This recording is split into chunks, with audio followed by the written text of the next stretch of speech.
Well, welcome to Christ in Culture. This is Pastor Jeff Short. Good to see you today. Glad to have you along for the program.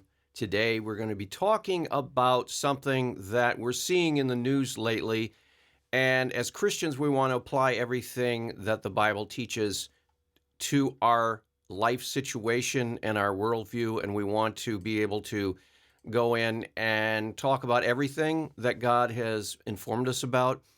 And what we're seeing today in the news is this whole issue of deficit spending by the leftist, Democratic, liberal establishment now that is in Washington.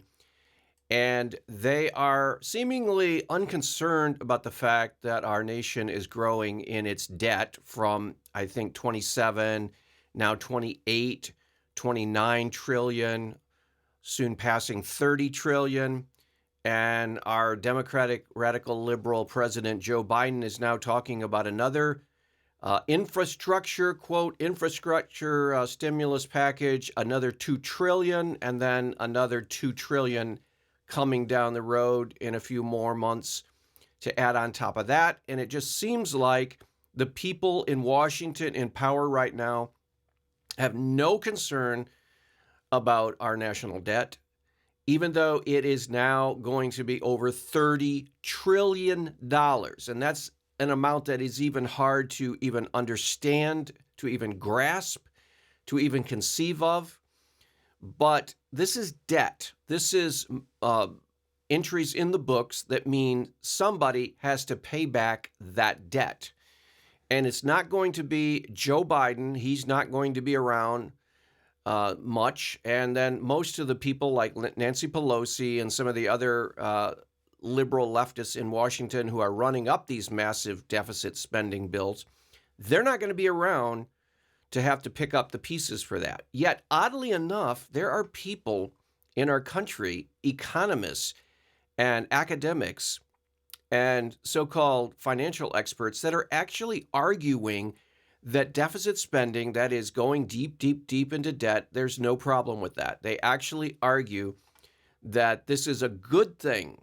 And I'm going to show today a video clip of an economist who's actually trying to make the argument that why deficit spending in our nation is a really, really good thing, and we need to not do less of it, but we need to do more of it. In other words, this economist is going to argue that we need to, instead of cutting our deficit and bringing down our debt level, we need to actually expand it and increase our debt level. This is coming from the so-called world experts in this field of economics. And so I'm going to talk about that. We're going to look at that argument a little bit. But as Christians, we want to think through these issues because, again, anything that God has told us in His Word applies to our life. And He has definitely told us something about debt. So let's look at what God has said about debt and bring up the scripture passage here that talks about debt. And let's just think about this from a scriptural Christian viewpoint. And let's read the passage. It's in Proverbs 22:7. And this is by no means the only scripture passage that talks about debt and the negative attitude toward debt. We talk about, for example, in the New Testament, we have a reference that says, "Oh no man anything but love." Don't go into debt. Don't rack up high debt. Be careful with debt. But here is the strongest passage in the Bible that teaches that people should not go into debt. And what applies to an individual would seem to apply to a nation. Why wouldn't it apply to a nation just as easily as it applies to an individual family or even a company? Businessmen will tell you that if you go into deep debt in your company, that there is a strong chance that something bad will happen and that you will lose your business. Debt is probably the number one indicator that a business is on the way into bankruptcy. And it's just common sense. It's the same way with a family. It's the same way with an individual. If you begin to rack up huge amount of debt. Then you spend all of your time paying down your debt interest payments and the interest, and you're not even attacking the principal. So it's a never-ending treadmill that you get on when you're into debt, as anyone who has gone deeply into debt will tell you. But here's the biblical wisdom. This is God's word on the subject, and it talks about in Proverbs 22:7. It says, "The rich rule over the poor, and the borrower is the slave of the lender." Or you might also see that in a different version of the Bible. For example, let's go and look at some of the different versions of the Bible that talk about this passage, and we can see that all of the different ways that it is described. The borrower is the servant of the lender. ASV, the borrower is the servant of the lender. So most of the Bible translations render it, the borrower is the servant of the lender. Then we have a little bit of different. The borrower is a slave of the lender. And those who borrow are slaves of money lenders. That's the CEV, contemporary version. And that's pretty much, the borrower is servant to the man that lendeth. Borrow money and you are a lender's slave. That's the Good News translation. The borrowers become servants to those who lend. The Message says, don't borrow and put yourself under their power. The borrower is the slave of the lender. You kind of get the idea that there is really no way out of that passage. I've never heard of this TPT. If you borrow money with interest, you'll end up serving the interest of your creditors. Well, that's a paraphrase. So if you go to the popular NIV, New International Version, which is probably the most circulated Bible right now in the English language, the rich rule over the poor, and the borrower is a slave of the lender. So they're saying the same basic thing. The borrower is slave to the lender. That is the biblical view on the subject. And so that's the context in which we find ourselves today when we tackle this subject. Now, like I said before, there are experts in the field of economics who claim that it is actually a good thing to go into debt and rack up deficit spending in our economy. And I will show you an example of that. Here is an economist who is all over YouTube. You can find her, Stephanie Kellen, Kelton, Stony Brook University professor of public policy and economics. And the YouTube video is actually posted by Bloomberg Politics. And the title of it, whoops, sorry about that. It's blocking my view. Okay. The title is Why U.S. Deficit Spending is a Good Thing. Can you believe this? Here is an economist, and she's not the only one who is making this argument. From their actions, it seems like the Democrats in power right now in our country's capital, they seem to agree with her because they're on track to be spending record deficit spending, and they have all kinds of social programs, infrastructure spending projects. They just have so much on the table, and they want to spend so much money, trillions and trillions and trillions of dollars. We just got through the latest round of stimulus checks were sent out to the U.S. citizens, $1.9 trillion. And that's in 2021. We had before a couple $1 trillion stimulus package.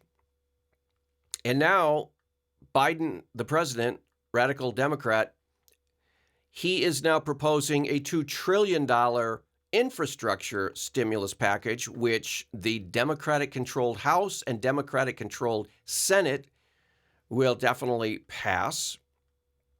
And they'll find a way. And so you will get another $2 trillion sometime this year, and even another $2 trillion after that, he's saying that he wants, in addition to the $2 trillion he's proposing now. So right here, Joe Biden is proposing $4 trillion to be added to our national debt, which is already around $30 trillion. And the interest payments that we have to pay as a government are staggering. And so there is a lot of money that is being spent and is being planned on being spent by this, the political leadership in our nation. And so what is wrong with this picture? Well, for most people and their common sense and their Judeo-Christian heritage, you look at that and you say, this is crazy. It's not good on a personal level to go deep in debt. It's not good on a family level. It's not good in a business level. And it's definitely not good on a governmental level. But here's an economist who is arguing that, no, it's actually a good thing that we're going deep into debt. And let's see what she says. I'm going to stop this at certain points, but we're going to see what kind of arguments you're going to find when people are arguing that don't worry about the trillions of dollars in debt the U.S. is. That's a good thing. Let's listen in. Intuitively, most people still look at, they're like, oh, we're adding another $1 trillion to the national debt. You've written a lot about why those concerns are misguided, but how would you sort of briefly describe to people who, for obvious reasons, that sounds like a scary number, are missing the point? So I look at it, so I'll do this sometimes with audiences, and I like to put some numbers to it because I think it helps to give an example. So people, you're right, they hear deficit and they see it, maybe a number that gets reported in a newspaper, or they hear a journalist say the budget deficit is, and they hear a big number, right? And they know there's a negative sign in front of it. They say, this is obviously a very bad thing.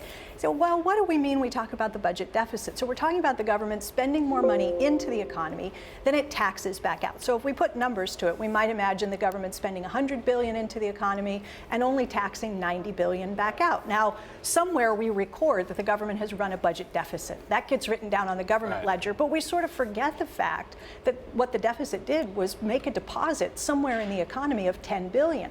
And so the government's red ink, if you like, is the black ink of somebody somewhere else in the economy. What about the money that leaks out via the trade deficit? Yeah, so that just creates additional space for government to spend into the economy. Those leakages actually, if you like, create a little bit of a cushion to allow the government's deficit to be larger without creating any inflationary pressure. Now, obviously, if we say, okay, the government is going to... Okay, she just made an argument there, but it's really difficult to understand the logic of what she just said, because she's trying to say basically that, well, we're paying ourselves. We're basically spending money, but we're spending it as if, for example, it were in the family. It would be the parents, for example. You might have parents who give their children an allowance, and then they don't have enough money to give their children allowance. Say they're a big family, and the family of 6 kids or something. And let's say they're all around at least teenage age. So they're wanting to start spending money on clothes, and they're wanting to buy a car, and they're wanting to go to college, and they're wanting to do all kinds of things in the later teenage years, go to college, but the early teenage years just to start doing things that regular teenagers do, buy music, go to the movies. And so the parents don't have enough money to just give them this money. But so what they do is they start just giving them more than they can afford And they're taking out of, for example, they're borrowing against their house or they're borrowing against their assets, and they're giving their kids the money.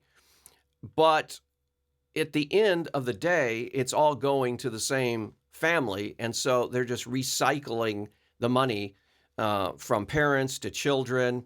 And the children are spending their money on things that the parents would have to buy anyway. And so it's all going to work out in the end. Well, the problem with that is we are selling bonds to foreign nations like China, and they are buying these bonds, and we're paying interest on those bonds. So it's not just an internal issue between family members. The government's just not paying the citizens, and then the citizens are spending it within the U.S. economy, and it's coming back in the form of taxes. And so it's an internal issue. It's not anything that's going to lift us up or bring us down. It's just bookkeeping entries. That's what she's saying. But again, the problem is you're having to pay interest on that debt. Now, unless you're saying that, well, the government, if it needs to, can, and I think she does say this later on, but she says, but some people have said, well, later, if you have to, you can always just start printing money. And of course, that will be inflation. And so the debt will go up, but then the money will be more abundant and the value of the dollar will be less. And so you're going to have to pay back at a weaker dollar, and that will all work out in the end. And again, but that is a hidden tax on everybody, because if you inflate the money supply, you are creating inflation. And then as prices rise, the average worker cannot buy a good for the price that he used to be able to buy that good. He has to pay more. And so that difference between what he used to pay and what he has to pay now, that is a hidden tax. And so the government is going to have to raise taxes, or they're going to have to let inflation go up and basically impose a hidden tax through the inflation. So this logic that she's trying to lay out here really doesn't make sense. Let's go on and see what else she has to say. To do an extra $1 trillion of stimulus or whatever it is, there's a wide variety of fiscal mix that could be. So it could be tax cuts for the rich, or it could be building lots of new infrastructure. Taken in whole, the Trump fiscal policies, how do they align or differ from what your preferred fiscal policy mix would be? So if I were designing the tax cuts, I wouldn't have skewed them so that the vast majority of the benefits go to the people who are least likely to spend the windfall back into the economy. If the goal is really to create jobs and stimulate economic activity, then it seems to me you would want to direct the resources, the benefits of the tax cuts, to those who would turn around and spend that money into the economy. So I would have structured the tax cuts. Okay, so what she's basically saying, and this is what you get from the economists who are all for deficit spending, is what you want is people buying a lot of things and spending a lot of money. You want that money being circulated. You don't want that money to just be invested or in a savings account, or you just don't want the money static. You want that money active. So this is what we heard with these coronavirus stimulus packages. We're being told, hey, go out and do your duty, do your civic duty and spend money, which is, again, totally against everything that human experiences shows us. When you are in financial difficulties, when you're going through a tough time, the last thing you want to do is just go ahead and start spending money like crazy. And that seems to be the message that we're getting from our politicians, especially the leftists. But this isn't just a left, right, conservative, liberal issue either. There are deficit spending economics professors on both sides of the aisle, not as radical as on the left. The left is definitely the most radical of the deficit spending hawks, you might call them. But there are people who are for deficit spending on the right too, conservative economists, for a limited amount. See, the whole issue of this Keynesian economic theory and the deficit spending, the original idea was that you could do this during times of crisis on a short-term basis. So in other words, you can dump some money into the economy and you can get the economy going again. You can get people working again.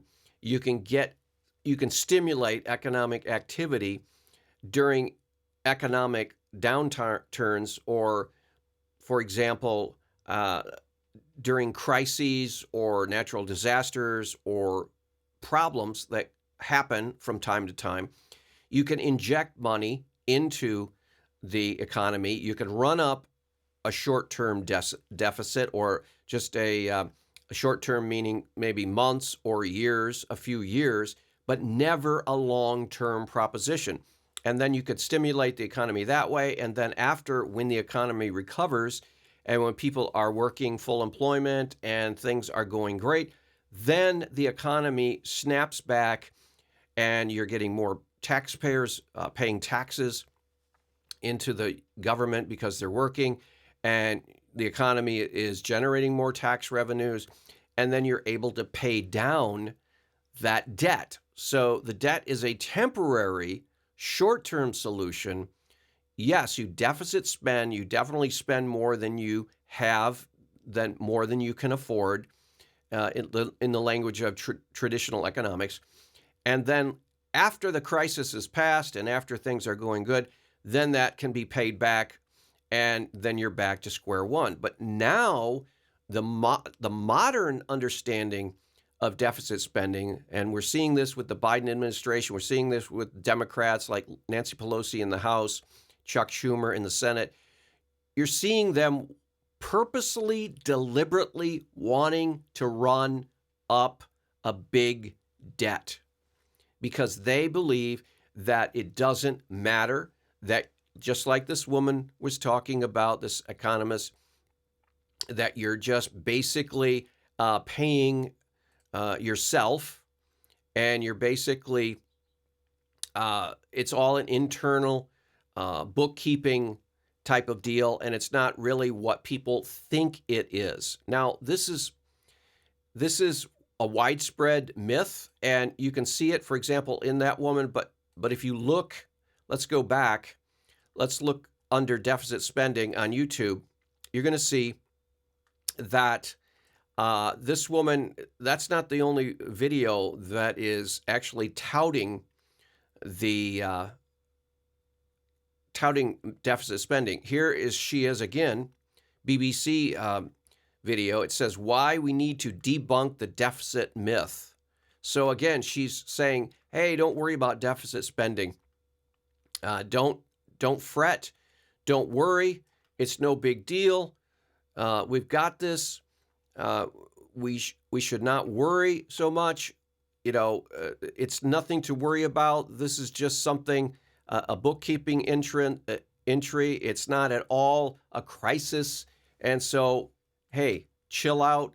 Everything's going to be fine. And this is the attitude that we have now in Washington, D.C., especially among the liberals. They're not concerned about it. Now, I mentioned before that a lot of conservatives have now stopped paying attention to the deficit. If you remember back, we used to have what was called the Tea Party, and they were concerned about reining in the deficit. And at that point, I think it was only 22 trillion or 20 trillion or so. And they were really concerned about the expanding government debt. Well, they should have been, and we all should have been. But that was, 10 years ago? And here we are now with $30 trillion, and you don't hardly hear anything about the Tea Party. You don't hear anything about bringing down the national debt. In fact, Republicans in the last administration ran up trillions and trillions of deficit spending. And they're not going to be overall as bad as the Democrats under Biden, but still that whole philosophy of let's spend our way out of trouble. And now we have a habit, it seems like, in our country of getting out of trouble by just spending our way out of trouble. Well, the question is, was the wisdom of the age, is the wisdom of the Bible, is the wisdom of common human experience over thousands of years, is the wisdom of just family economics and personal economics of not going deeply into debt, is that wrong? No, it's not wrong. Dave Ramsey, who is a financial guru on a popular level, has made basically his career lecturing people and encouraging people and helping people to avoid debt, don't go into debt, and if you're in debt, get out of debt as quickly as possible, because debt will kill you. It'll cripple you. It will crush you. It will, the high interest rates, I think anybody who's ever experienced high interest rates with credit cards will know that if you're having to pay 15%, 20% interest, or even higher, 24% interest on a credit card debt, it's going to take forever to get out of that debt. Now, we're also hearing a conversation in our nation about student debt, guaranteed student loans. I think there's trillions and trillions of dollars in student debt, and students who have graduated from college or haven't even graduated are taking on this debt, and it's crippling them on a personal level. And so they're complaining, hey, we need help. We need debt relief. We need the government to bail us out. Well, see, somebody has to bail somebody out if you plunge yourself into debt to the point where you cannot make your interest payments. You can't make your monthly payments. Now, that's the danger and problem with the United States. We owe trillions and trillions of dollars to foreign nations that have invested in our treasury bills. If we default on them, for example, if we default on our debt payments to China, it could start a war. Because when a nation invests heavily in another nation, they don't walk away from that and just say, okay, go ahead, default, that's okay. No, they want their money, especially if it's in the trillions and trillions of dollars. So these are not just bookkeeping entries. It's not just within the U.S. It's just an internal issue between the citizens and the government. No, it's more than that. It is a mess. And unless we get our debt spending down, unless we stop trying to just roll this debt into the future and leave it as a problem for the children to come and then their children to come, unless we deal with this problem right now, it's going to ruin our nation. That's the wisdom of the Bible. It says, for example, I repeat again, the borrower is the servant of the lender. We are going to create a nation full of slaves and servants because we're going to be in debt so much that we can't possibly dig ourselves out. So that's the big fear, and that's the scare, and it's a reality. And don't let these false prophets of deficit spending tell you, oh, it's okay, it's going to all work out, don't worry, it's no problem. It is a problem. We need to deal with it to be responsible. Well, I hope that's been helpful commentary. We'll see you back next week.